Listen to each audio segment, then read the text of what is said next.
بعض اوقات ہمارا ملازم غلطی کر کے سامنے کھڑا ہوتا ہے کہ معاف کر دو، ہم کہتے میں نہیں کروں گا معاف، آج سے تو نوکری سے فارغ ہے، بچہ بیوی بھائی بہن غلطی کر لے ہم نہیں کرتے معاف۔ ارے میرے میٹھے اسلامی بھائیوں، یہ تو سوچو کہ آج تمہارے ہاتھ میں یہ پاور ہے کہ تم کسی کی غلطی کو معاف نہیں کر رہے۔ کوئی تو ہے جس کے ہاتھ میں میرا بھی پاور ہے، جو مجھ پر بھی قدرت رکھتا ہے۔ اگر ہمارے ساری غلطیوں پر اگر پوچھنے لگ گیا، اگر ساری غلطیوں پر حساب کتاب دینا پڑ گیا تو کدھر جائیں گے ہم لوگ؟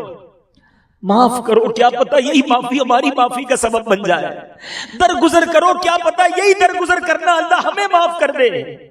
نہ بنو سخت، نہ بنو روب جھاڑنے والے، جھڑکنے والے، دل توڑنے والے۔ ارے یاد رکھو ہم سب نے مرنا ہے، اور واللہ میری بات یقین کرو، اتنی محبتیں بکھیر کر اس دنیا سے جاؤ کہ تمہارے جانے کے بعد لوگ یاد کریں کہ کوئی تھا، اے اللہ بڑا نرم دل، بڑا حسن اخلاق کا پیکر تھا، ہم سے بڑی محبت سے پیش آتا تھا، مولا اس کی مغفرت کر دے۔ اتنے دل توڑ کر اتنی سختیاں کر کے مت جانا کہ مرنے کے بعد لوگ کہیں کہ جان چھوٹ گئی۔